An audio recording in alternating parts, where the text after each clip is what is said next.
কোথায় যাবেন জানেন না, ট্যাংরায় হেলে পড়া বহুতল খালি করার নোটিশ পেতেই অসহায় 11 পরিবার। বহুতলের বিদ্যুৎ সংযোগ বিচ্ছিন্ন, জল পাচ্ছেন না বাসিন্দারা, ওঠানাবার জন্য লিফট অচল। এই অবস্থায় কি করবেন, কোথায় উঠবেন ভেবেই চোখে জল বাসিন্দাদের। জীবনের সঞ্চয় জমিয়ে ফ্ল্যাট কিনে এখন সেটাও হারানোর দুঃখে মাথায় হাত তাদের। তারা বলছেন বাড়িটা একদিনে হেলেনি, বাড়িটা হেলতে শুরু করেছে। পুরসভার বিরুদ্ধে ক্ষোভ উগরে দিয়ে তারা বলেছেন যারা নোটিশ দিচ্ছেন তারা কেউ তখন আসেননি। ট্যাংরায় দুটি বহুতলের মধ্যে ব্যবধান, কোথাও মাত্র 7.5, কোথাও আবার 13 ইঞ্চি। ইতিমধ্যেই হেলে পড়া 5 তলা বহুতলকে বিপজ্জনক বলে জানিয়ে নোটিশ দিয়েছে পুরসভা। 3 দিনের মধ্যে বাড়ি খালি করতে বলা হয়েছে। বুধবার রাত থেকে বহুতলের বিদ্যুৎ সংযোগ বিচ্ছিন্ন করে দেওয়া হয়েছে, ফলে বাসিন্দারা জল পাচ্ছেন না। বহুতলের লিফটও কাজ করছে না। ওই ফ্ল্যাটের 11টি পরিবার ভেবেই উঠতে পারছেন না জিনিসপত্র নিয়ে কোথায় উঠবেন। 5 তলা বহুতলের অভিযুক্ত প্রমোটার ড্যানিয়েল লি ও পাশের নির্মীয়মান বহুতলের প্রমোটার সুরজিৎ মান্নার কোনো খোঁজ নেই। বলেছে এসে,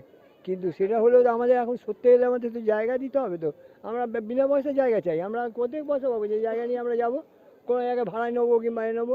পয়সা কি আমাদের আছে? আমরা সব তো ঢেলে দিয়েছি বাড়ির পেছনে। কি অবস্থা, কোথায় দাঁড়াবো, কোথায় যাবো? এই যে বাড়ি ছাড়তে বলছে, আমরা যাবোটা কোথায়?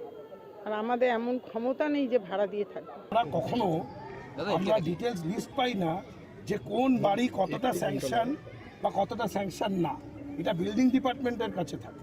এবার যদি কাউন্সিলরের লোক, ধরুন একটা নির্মীয়মান বাড়ি, কাউন্সিলর লোক পাঠালো সন্দেহ করে যে সেখানে অবৈধ নির্মাণ হচ্ছে, তখন তারাই অভিযোগ তুলবে কাউন্সিলরের লোক এসে দাদাগিরি করছে, কাজে বাধা দিচ্ছে। তো আমরা কোন দিকে যাব?